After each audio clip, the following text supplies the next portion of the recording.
I really don't know what's going on in Colombia, but for whatever reason, things are getting quite bad. And that is because a lot of American men in the passport bro community have blew up the spot.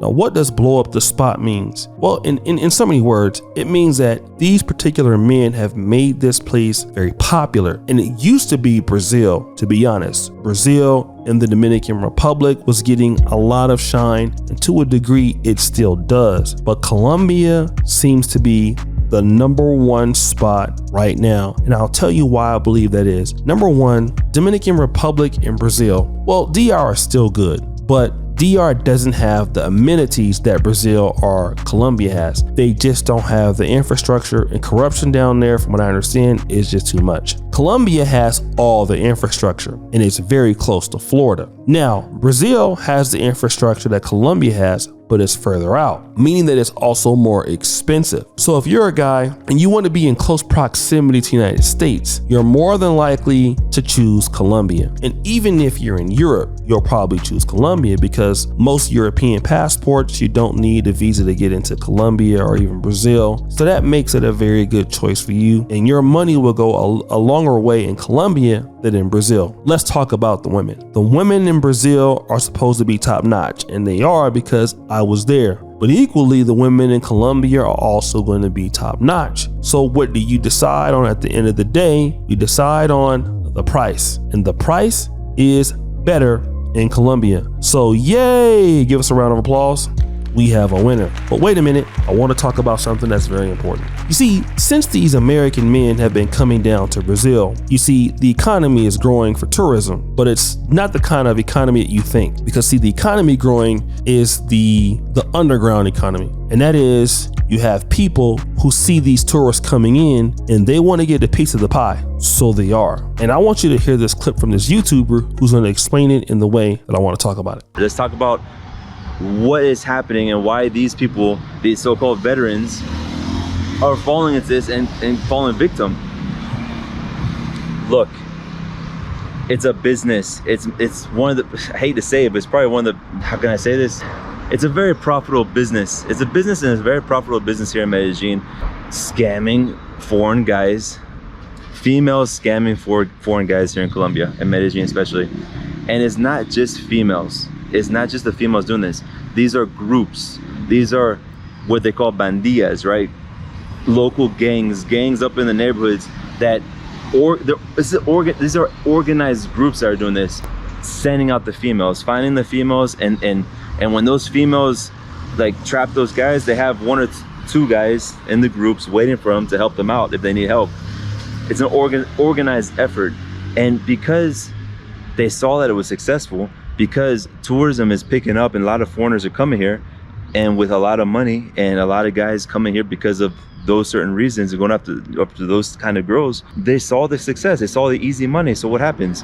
More people, more groups start copying and start implementing the same strategy, the same scam. So with that being the case, I want to talk about this guy, Dr. Travel. Now, he has a video called "I Was Drugged and Robbed in Medellin, Colombia." It's quite a sad story, but I want you to listen to what he has to say, and then I'm going to come back. Hello, my friends. It's Christmas time, and this time it's a kind of different video, which I post because 3 days ago I arrived here in Colombia. It's the first time that I'm in South America, and I was a victim of a drug robbery.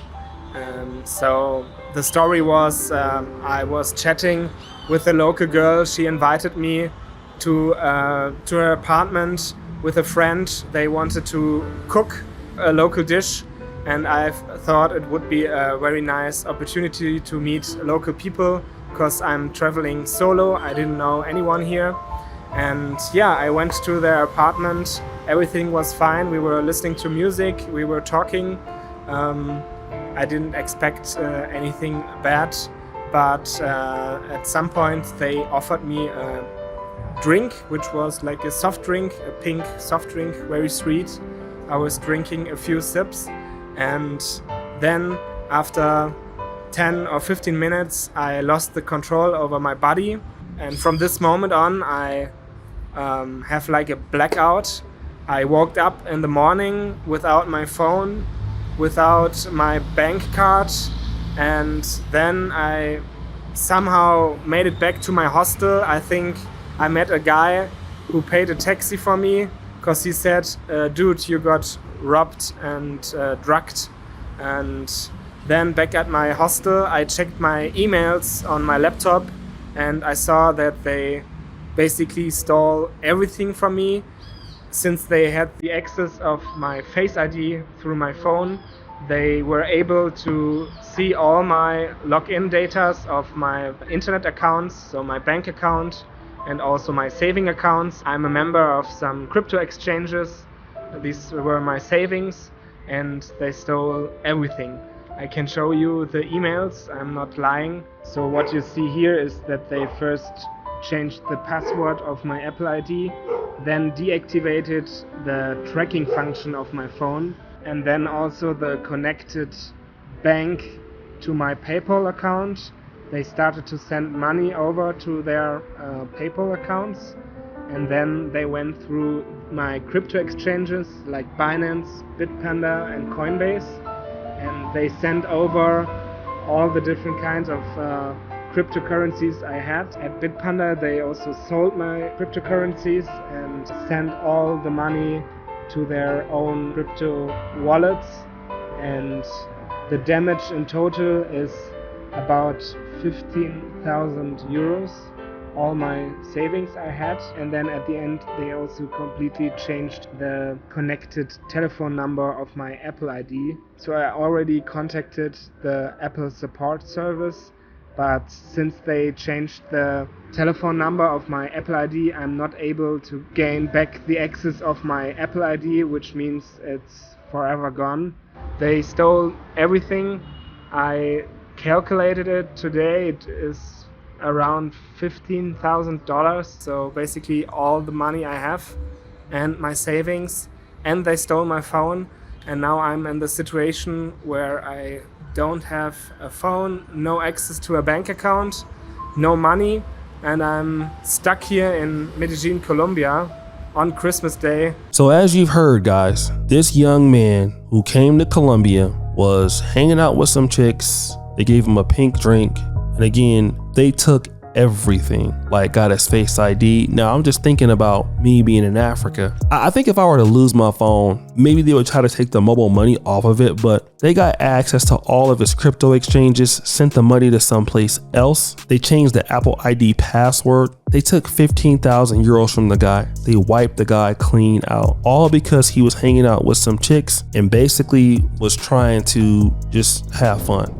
All of that to just do what? And I mean, lose everything from one drink. And see, that's because that is an organized crime thing. You see, it's not just a random chick coming into your hotel room and stealing some cash from you, or no, these people are trying to do things even if it requires you to die, they'll do it because there's not much protection from the law. And this is what's going on here. Guys need to understand this is what's happening, and this is what's going to go down. Guys who are going to continue to go to Colombia and even match with chicks on Tinder, invites chicks to your house, things like that. I mean, you're running a risk of playing around with your life, man. And just to hang around ladies who are offering you drinks, I mean, that's crazy. If a woman is saying, you know, hey, we should have a drink. Can I make a drink for you? First of all, what woman do you know that really cares about you, wants you to have a drink? And again, this is kind of what guys are believing because you're in a different country and you're like, wow, you know, these chicks are so nice. It really is more different than where I'm from. They really care about me like that. Like, no, they don't, bro. It's like nobody is that nice. Nobody is that nice that they want to make you drinks and they want to make you stuff because they like you. Nobody likes you that much. You got to stop being stupid. Don't be dumb. Don't be silly. All right. Nobody cares about you that much at all.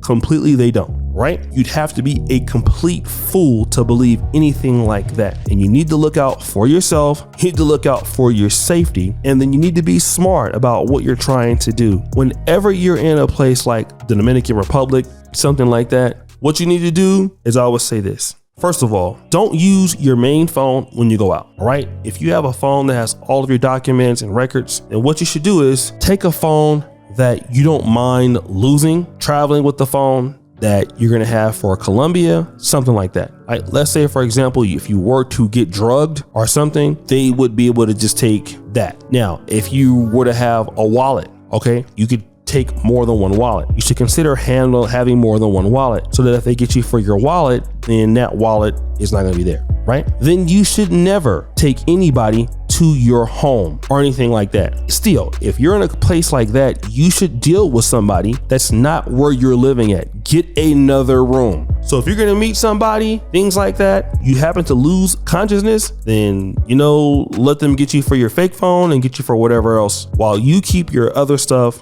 where you needed to keep it at, preferably in a hotel. It's one of the few places where I would say you need to stay in a hotel. All right, if you're leaving, you know, living in Colombia, you need to stay in a very safe place where people are afraid to go into those places. I would not get an Airbnb. So just look at those safety things. You know, don't go home with chicks. You know, these chicks, you know, don't meet up with 2 chicks or 3 chicks at once. I've heard about that too. Guys will meet up with 2 chicks or 3 chicks and they'll be like, oh yeah, you know, can you bring 2 friends and let's drink? And then, you know, those are the girls that overpower you and rob you and all that other stuff and get all your stuff. So guys, what do you think? It's your boy, Shady Jackson, back at it again with another episode of The Celebrity Junk. Appreciate you for all you do. Subscribe to the bell. We're out.